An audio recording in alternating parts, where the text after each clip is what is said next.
Greetings, whiskey folk, and welcome to the official Dram Association unbottling of our very own single cask Loch Lomond, celebrating the Strath 20th anniversary here on Drinking Out Loud. So good. I'm joined, of course, by my manager, Brett. Couldn't keep him away. He has a key now, so there's literally no way I can keep him out of this room. Thanks for having me, Adam. It's great to be here. No, it's good. We set a precedent already that you're going to be here, I think, for all of these 20th anniversary releases. I'm going to be here anyways. This I might as well. Right? You may as well get paid to drink. Oh, it's truly a burden, but I will take it upon myself. So this is very exciting. We've not had a single cask from Loch Lomond. In fact, we've only ever had single casks in terms of scotches from Ben Romach. We've had two now. Thanks to everyone who joined in with our pre-orders on the second one. It is now officially launched in store. It is still available. We're now going to be putting it on 10% off for all members. It's a featured whiskey, and you can even come in and try it for $5 as well. Ooh, or if you're a premium member, you can try it for free. Yeah. Extra bonus. Well worth it. Right? Well worth it. Beautiful, beautiful whiskey. In fact, I just caught wind this morning that a couple of reviewers out east have got bottles and have recorded their YouTube review as well. So you can even see other YouTubers with less of a vested interest, I guess, in selling it. Talk about how good this whiskey is. Our opinions are still valid. They are. I mean, that's the thing. We helped choose these whiskeys. We don't want to choose bad whiskeys. We're in the business of selling whiskey, but we're also in the business of appreciating whiskey, and we're part of the whole whiskey community. So, absolutely. This is an interesting choice. Well, so Loch Lomond I discovered through the SNWS. Did you have much of a Loch Lomond thing before that? Realistically, it's just the SMWS mostly for me as well. I've had a couple of other indie bottlings, and I've had some of the official bottlings. And the official bottlings are generally pretty good, and they're good value whiskies. They're generally on the lower ABV. They're meant for a more generalized crowd, not necessarily the whiskey geeks. But it's where those single casks come in that you get the whiskey geeks excited, because Loch Lomond makes so many different styles of whiskey. Yeah. I think 11 that they've got different names for, right? And each one uses a different code for the SMWS. Not quite. I think there's 4 different codes. The SNWS chooses their codes based on whiskey manufacturing techniques rather than ingredients. So if they just use peated or unpeated, they'll keep the same code. Yeah. Like Lechake and Tobermory have the same code. Yeah. Inchmowan and Inchmurrin have the same code. Croft and Gee and Douglas or whatever the unpeated Croft and Gees have the same code. But they use different stills. They've literally got different shape and size stills. And they use grain as well. They make single grain whiskey. They also use barley in a column still, which is technically a grain whiskey as well. So that's four different codes right there. I think they may have got 5 actually SNWS codes now. But I find it very interesting that the Scotch Whisky Association is quite particular about how, if you have a distillery that is on like the other side of the road, if you've got separate addresses, like Glen Grant 2. Glen Grant and Glen Grant 2. Yeah. They had to change the name of Glen Grant 2 to Capadonic because they wouldn't allow a distillery to have 2. Like same with Clynelish and Clynelish 2, which became Brora, or Brora became Klein. I can't remember which way around it is right now. But it's interesting how Loch Lomond, because it's technically all the same address, even though it's basically a massive factory, even though they make like 11 styles of whiskey, they're all just Loch Lomond Distillery. It's I find that to be an interesting quirk. Yeah. But we've had some fantastic Loch Lomond's. We actually took on the provincial exclusive last year, the year before, of their single grain. It was the year before, I think. Which went really, really well for us. And we've worked well with the company. They own Glen Scotia as well. And of course, we had that. We had the timed exclusive on bringing the Victoriana back to BC as well, which is, I'm really happy. Every time I see another liquor store with Victoriana in it, I'm like, I helped make that happen. This is great. I'm really happy every time I see it. Love the Glen Scotia Victoriana. And I'm really excited now that we get the best of both worlds. We're getting a Loch Lomond that is cask strength and an official bottling, which is super cool. It's all right. Very exciting. So what's it say on the label here? It says Loch Lomond single malt Scotch whiskey. So it's a single malt. It's not a single grain. Runa Fian. Sorry, what? Yes. Gesundheit. The Strath's 20th anniversary Inchmurrin. It's distilled in 2014. It is an 8-year-old single malt whiskey, bottled in 2023. Cask number 2,890, one of 182 bottles in existence, bottled at 60.7% ABV at cask strength with no chill filtration and natural colour. Fantastic. Yeah. Runa Fian. What's that all about? That's why I said, sorry, what? Yeah. That's because that's a name I came up with. Ah, right. Yeah. Yes. So I love the fact that Loch Lomond, the majority of the names of their different spirits are named after things in or around the loch. Like Inchmurray, I believe, is one of the islands. Inchmoan is one of the islands. I think it was a Crofton Gee or something. There's one of them that's just a specific tree of significance that's on the side of the loch. Yeah. When I tried the cask sample for this one, what hit me most, I mean, it's very full-flavored whiskey. It's like full-on bourbon cask, unpeated, beautiful Highland malt. But it was much bigger than you'd expect a Loch Lomond, with an official bottling Loch Lomond especially, to be. It was a giant of a dram. It was a TARDIS of a whiskey. A little bit was just an explosion of flavor. Okay. So I wanted to, I did some deep diving research. I found scans of old ancient texts because I wanted to see if there was any legends and myths of giants in and around the loch. Oh, cool. And I found out that there is actually a castle on the loch, or the remains of a castle, called Castle na Fian, Giant's Castle. Yeah. Wow.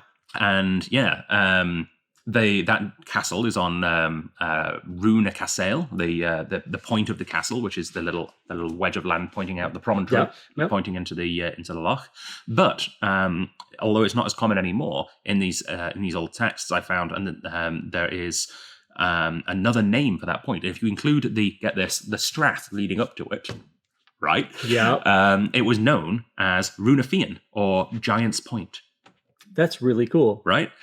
So that is what I named our special whiskey. We actually got some distillery tasting notes as well. So these are tasting notes from the distillery manager himself. So this is what they think of this whiskey. Layers of sweet blossom, honey, zesty lemon, and rind intermingle with candied ginger and ripe peaches. There are sugared almonds and fresh coconut before lingering oak spice. Nice. That's kind of akin to what I got from the cask sample, but one thing to always note, because you tried the cask sample as well. We tried it together at the Victoria Whiskey Festival. It's always a slight gamble with a cask sample, because usually when you get a cask sample, it's still in the wood. And as you know, it can still change at that point. It might be a couple of months until after the cask sample, until it's actually bottled. So we've not tried this whiskey in its final form. This isn't even its final form, Brett. 9,000.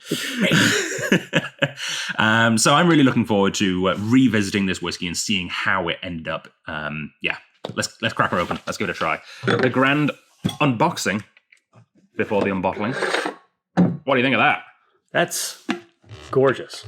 I had a bit of a hand to play in the design as well. I got to choose the color and obviously the name and the text and everything that went on it. If this goes well, we can start a series, because we can get, this is the grey one, we can get a red one and a blue one as well. So we're going to have a nice little trilogy of them. Fantastic. Yeah. Oh, I guess I've got to do the pop again, huh? Oh, yeah, please do. This, again, tradition is dictating. I like how they've got the fully embossed foil. Yeah, that looks great.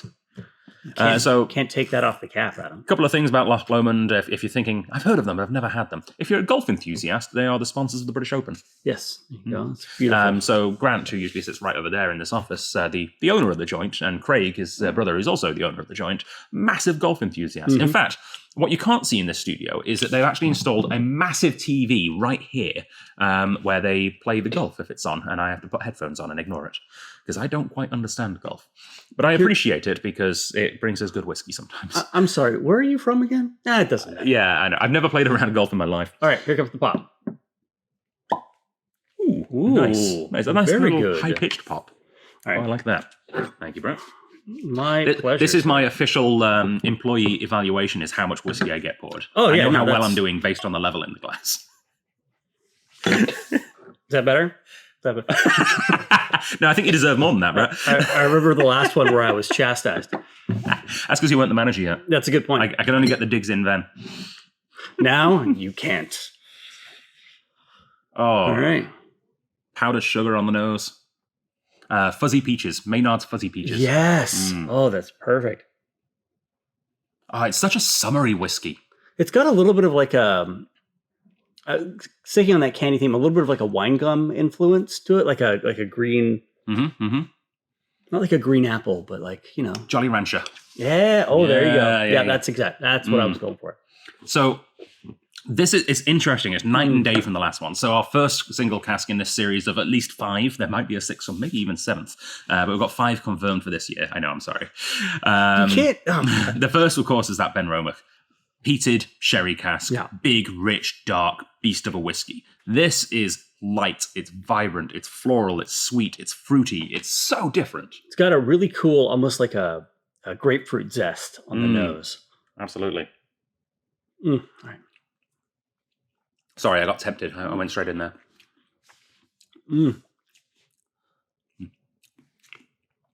Almost like a chalky candy there. There's what's that funny word? Petrichor. There's a petrichor note, which is the aroma of rain, after it's finished raining on the ground there. Yeah. It's like flinty. Yeah, it's chalky candy, like those love hearts. This is astounding. It's so big. It's actually mellowed out a bit since the cask sample, eh? A bit, but... It's still a giant, but it's a friendly giant. It's the BFG. The BFG? It's the BFG. Oh, look up. Way. It's actually... I mean, if we were to give this an official Dram Association nickname, I feel like we've got to give it some kind of hybrid between the BFG and the James and the Giant Peach. Aren't they the same author? I believe so. Definitely the same time period. Yeah. I'm fairly sure they are the same. I think they're the same. Yeah. Yeah, it's on the tip of my tongue. Yeah, mine too. But I decided put it in the comments. I decided rather than trying to get the author off the tip of my tongue, just put more whiskey on it. Oh, that helps. Yeah. I wanted to say Enid Blyton, but that's definitely not quite right. It's not Roald Dahl. Oh, it is Roald Dahl. Is it Roald Dahl? It's Roald Dahl. Oh, well then, well done. I nailed it. It's Roald Dahl. The illustrator for those books actually did a tour of UK high schools when I was in high school. I got to sit in on a little mini art lecture from him. Yeah. This is the Roald Dahl dram. Roald Dahl dram. I like it. Oh, that is so nice. It's got a nice richness to it, even though it's not overpowering. It's very full-bodied, very, very kind of all-encompassing on the palate, which I really enjoy, but still not overbearing. No. So it's got the cask influence, don't get me wrong, but it's not heavy. It's got more of a spirit influence. It's probably 50-50. A lot of whiskeys go too heavy, in my opinion, on the cask in this style. You want to let those fruity esters sing from the spirit. This has that coconut and vanilla, but it has the tropical fruits as well. This is almost a quintessential summer dram for me. It's just like really light, very easygoing. If Compass Box had this cask, it probably would have gone into the circle. Yep. Yeah, you know what? I entirely agree. Yeah. Oh, that's lovely. I am very happy with how this turned out. I also appreciate the fact that even though it's 60.3% ABV, it does not 60.7. It doesn't have that heat on the palate. It is kind of well produced and blended. It feels like almost like a calming ginger snap biscuits. Sorry. Oh, yeah, very calming. Yeah, that's really interesting. I'm kind of. How many bottles did we get? I know it was a lot less than the Ben Romack. 182. I'm kind of sad. That's almost half of the Ben Romack. I wish we got a bit bigger cask, but I guess this is what happens when you buy a barrel instead of a hogshead. That's all right. Next time we'll get a hogshead. Wait, is there an 8th one now? Maybe. It'll take more than a year to come, though, so don't worry. This will be for the Strath's 21st anniversary. Oh, fantastic. When the Strath can finally drink in America. Exactly. Yeah, we've got to celebrate that somehow. Yeah. Maybe we should have American whiskey, though, eh? Do a bourbon? That'd be interesting. You heard it here first. We'd have to talk to the people that make those decisions. Oh, wait a minute. Hey, we're doing it. Look at us. No, it's funny. We had kind of an exclusive bourbon, but it was kind of a split cask with us in Alberta. The one that we had the label for the Victoria Whiskey Festival because we had of course. Boulder. But maybe we should do a full cask of Boulder. That'd be bloody good bourbon. Yeah, it's very good. Well, all right. Well, I am really happy with how that turned out. And honestly, the distiller notes kind of I don't disagree at all with the distillery notes. The finish actually is something we haven't really talked about. Doesn't outstay its welcome. It's not overly long, which is kind of nice in a more summery, refreshing dram. It's there, it's powerful, and then it sort of like fades naturally It doesn't stick around too long, but it does leave you with this slightly sort of like after you've had a teaspoon of honey or something. And it's got like that slight sort of tingling on the tongue that makes you kind of want to put more on it. Yeah, just like a little bit of like a tiny amount of oak influence remaining on the back of your tongue, and it's quite good. Yeah. I really enjoy this dram. Yeah, me too. I'm glad it turned out really well. It's always a bit of a risk with these, like I said. I'm happy with how this turned out. Hopefully you guys will be as well. I think one of the important things as well with how this turned out is the price. So we haven't received all of it yet. We're waiting for a delivery. So of course we've got to do our pre-sale. It went so well with the Benromach. We sold almost half of our Benromach in the pre-sale. So let's see if we can have lightning strike twice, because we're going to give you 20% off again. Yeah. Why not? It's the 20th anniversary. Exactly. It's written in stone now. Next year is 21% off. Oh, that's so hard to code. I mean, yeah, no. All right. I'm not actually saying we're going to do that. This is probably the biggest discount you'll see from us. No.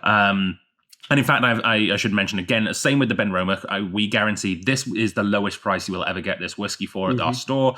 Well, any store, because it's an exclusive. If we do have any left by our annual sale, it won't be marked down as much as 20. Nope. It might be 15, 16 or something if we have some left, but we can guarantee this is the lowest price. Honestly, after having this whiskey, I doubt we're going to have any left. It seems unlikely, doesn't it? It's very good. So, full price. And again, this is a cask strength single cask. And for those of you who are SNWS members, you've probably got an idea of price range in your head. It's probably about $50 more than I'm about to say, to be honest, because that's how independent bottlers work. You've got to pay the indies. This is $137.30, which means with 20% off, it is $109.84. Under $110. Yeah. That's phenomenal, I think. That's so good. I am really, really happy with that price point. I'm really happy with the end product, and hopefully you guys will be as well. Available right now at strathliquor.com. There'll be a nice little header on the homepage. You won't have to look too hard, but if you do miss the header, or if you're watching this and the header's been taken down already, just search for Runa Fian, which is RUNAFIAN, or just Loch Lomond. Much easier to spell. Loch Lomond's probably shout out to the guys at Loch Lomond though, because they they've recently also just blown away the competition at the San Francisco Spirits Awards. Right, yeah. They won 17 awards this year, 8 double golds. Nice. Which is like a huge deal. They have a lot of different whiskeys, of course, so that kind of helps. But there are other companies that submitted more whiskeys than them, I'm pretty sure. Making incredible stuff, finally getting the recognition they deserve. Also a young distillery. They only started in 66. So, yeah, I mean, it's kind of nice to be celebrating our store's 20th anniversary with a whiskey that is not that much older. I mean, yeah, it works out. Yeah. In fact, didn't the Strathcona Hotel get bought by the Olsons in 63? I think that's right. I think that's right. So, we've got the same kind of heritage timeline as Loch Lomond, which is kind of cool. All right, Slanchavar, thank you very much for tuning in. Cheers, Brett. Prost. We'll get you in for the next one. Oh, maybe before. Oh, don't worry. I'll get here. See you later. Cheers.